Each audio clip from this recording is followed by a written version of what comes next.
The kettle whistled softly in the kitchen as I carried his tray of soup into the bedroom. 5 years of the same routine, feeding him, bathing him, adjusting his pillows, had become second nature. Please stay with me as I tell you my story. Don't forget to like, share with your family and friends, and subscribe to our channel. Thank you. Back to my story.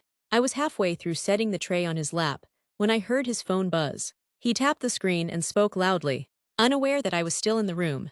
"She's the best free servant I could have asked for," he said, his voice dripping with smug satisfaction. The words punched through me like a blade. My knees weakened, and the tray trembled in my hands. I froze, barely breathing, afraid he'd notice my reaction. Then another sound: laughter. A woman's laugh. It was light, familiar, and sharp enough to slice through my confusion. I turned, pretending to fetch a napkin. My mind racing. That laugh, I knew it. My chest tightened as recognition sank in. It belonged to Leela, my cousin. My closest family, after my parents died. The clink of the spoon against his bowl snapped me back. He was smiling, oblivious, chatting as if I didn't exist. My pulse pounded in my ears. "Cliffhanger," Leela's voice came again. This time softer, almost intimate. "Can I stop by to check on you tonight?" That evening, I worked in silence, my mind replaying every word, every laugh, every lingering tone in his voice. The man I had sacrificed my youth for, turning down job offers, cutting ties with friends, even ignoring my own health, had reduced me to a free servant in a single breath. By nightfall, the house felt like a prison cell. I sat in the dimly lit living room, pretending to scroll through my phone, but my ears were tuned to the slightest sound. At 9:47 p.m., a knock came at the door, 3 short taps, just like Leela always did when visiting. My heart thumped as I rose to open it. There she stood, dressed far too elegantly for a casual visit. Tight red dress, glossy lips, the faint scent of expensive perfume. She smiled at me like nothing was wrong.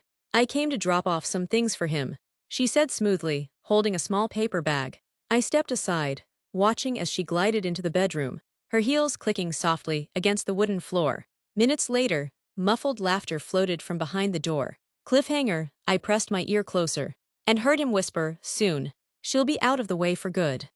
I stood frozen in the hallway, my hands trembling. The laughter stopped abruptly, replaced by hushed voices. I couldn't catch every word, but I heard enough. "She's naive, still thinks you love her," Leela murmured, her tone dripping with satisfaction.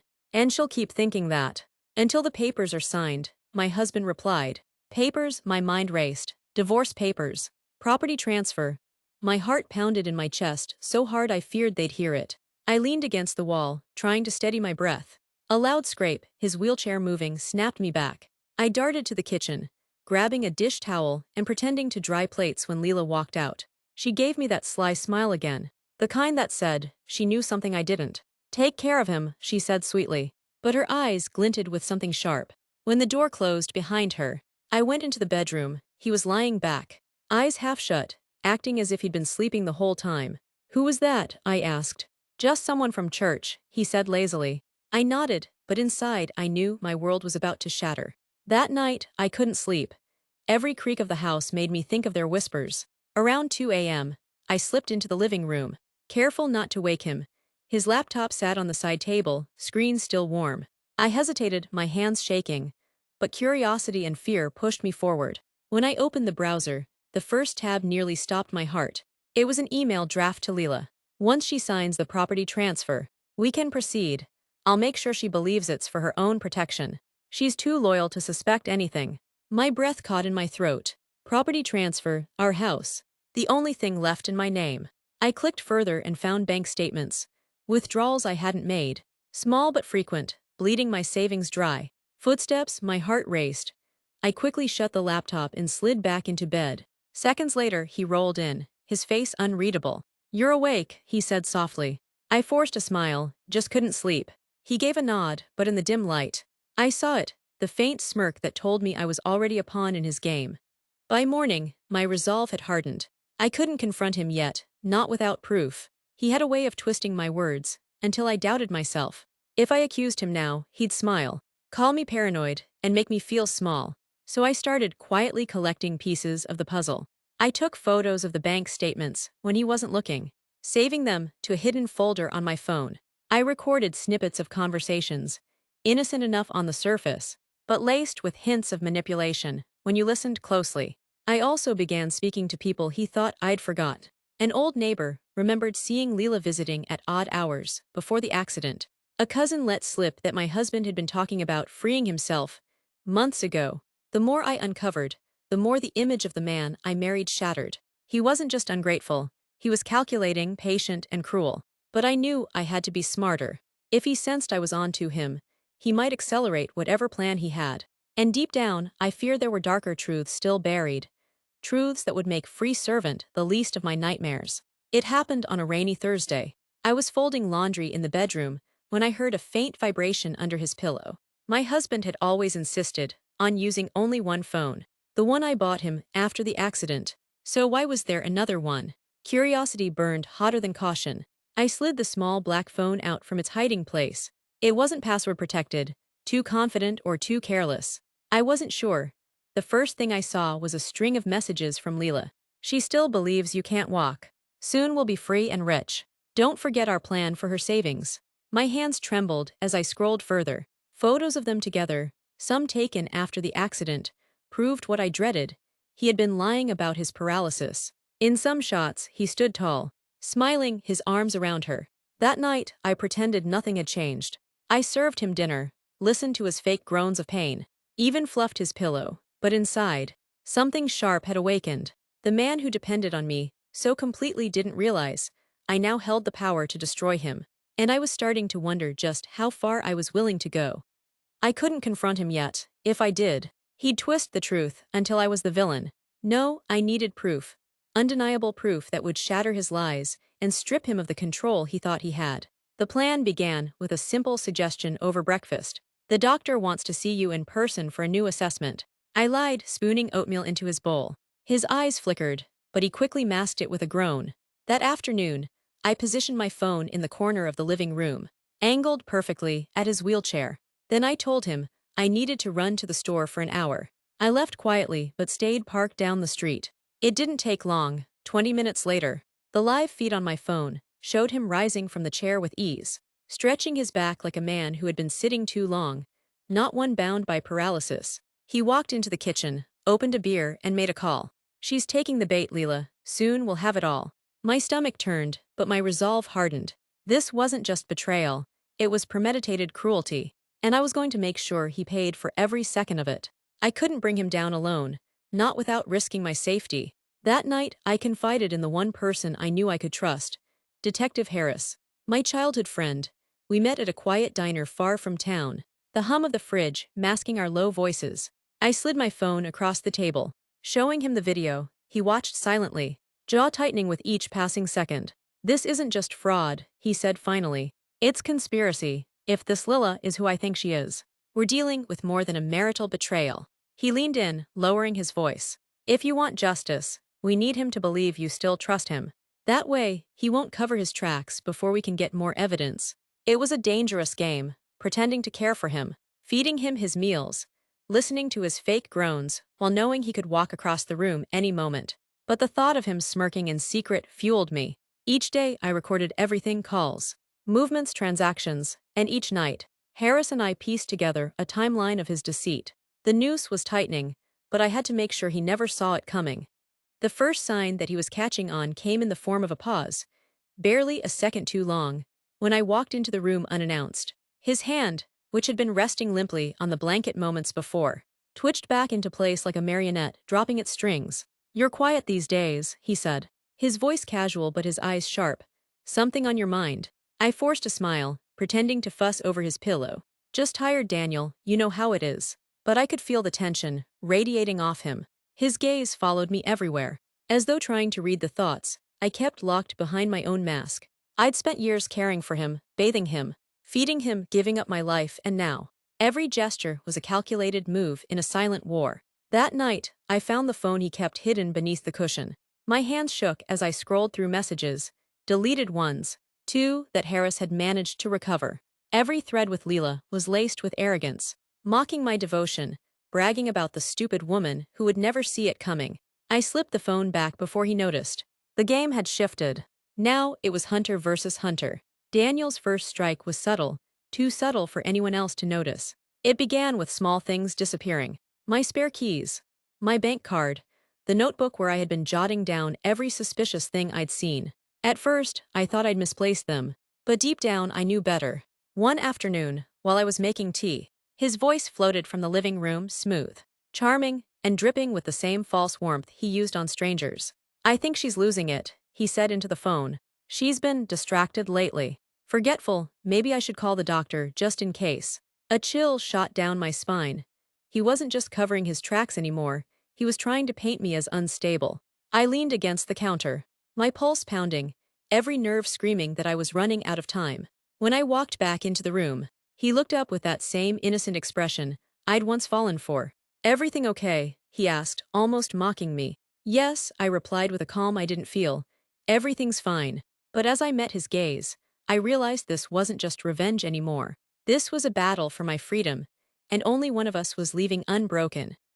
If Daniel wanted to make me look unstable, I'd give him just enough to believe his plan was working, while quietly building my case. I started by leaving certain objects in plain sight, only to forget where I placed them, letting him feel triumphant. At the same time, I backed up every important document, photo and message to a secure, encrypted drive. My closest friend, Maya, became my silent ally.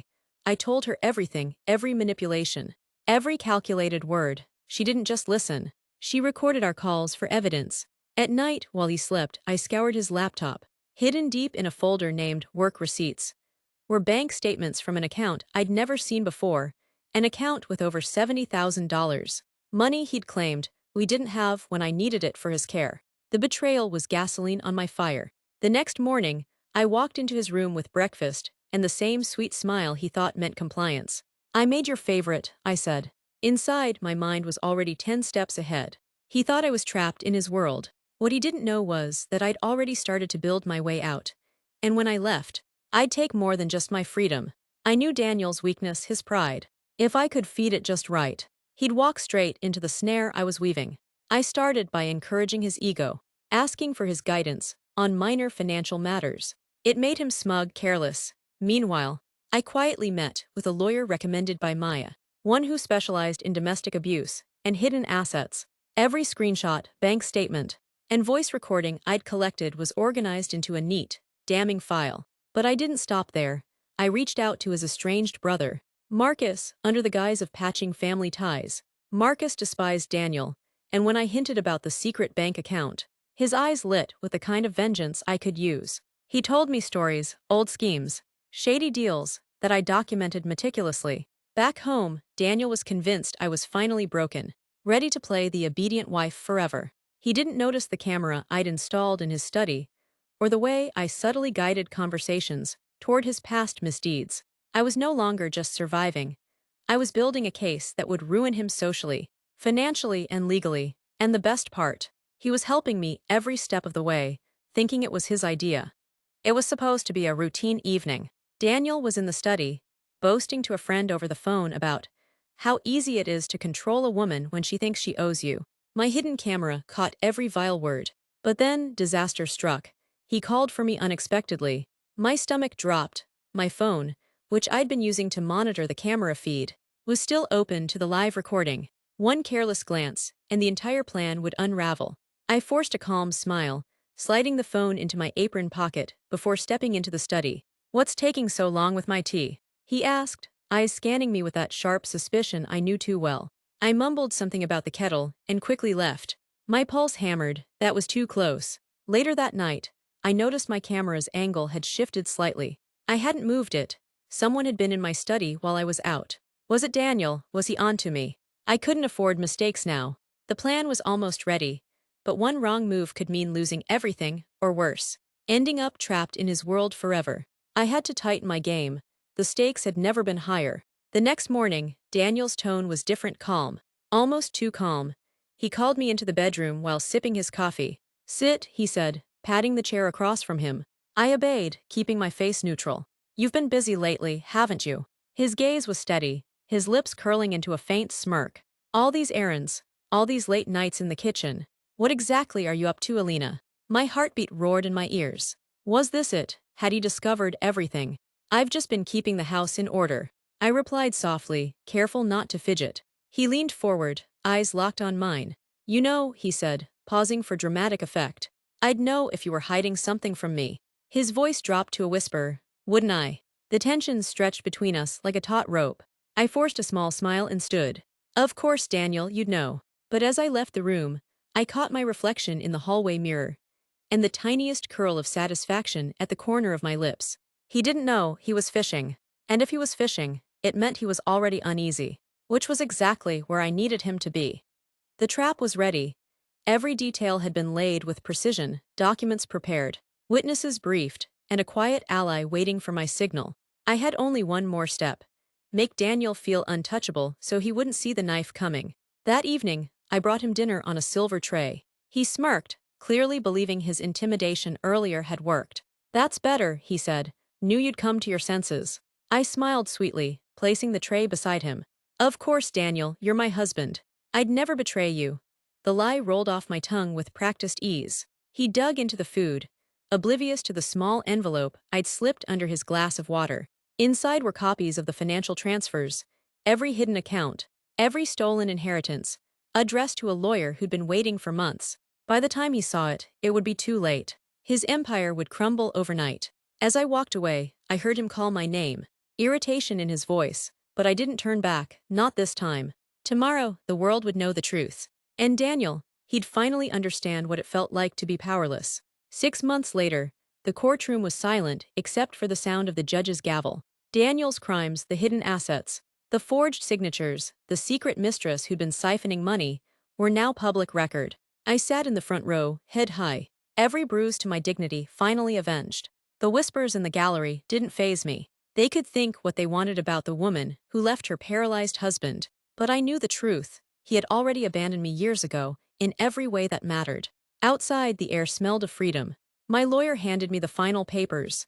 It's done, he said. I'd sold our house, my house, and bought a small coastal cottage 2 hours away. It wasn't grand, but it was mine, free of ghosts and shadows. As I unpacked my last box, I found the notebook I'd used during those 5 years of servitude. Every page held the story of my endurance, my pain, my awakening. I tucked it away in a drawer, smiling. Daniel was gone from my life, but the lesson remained.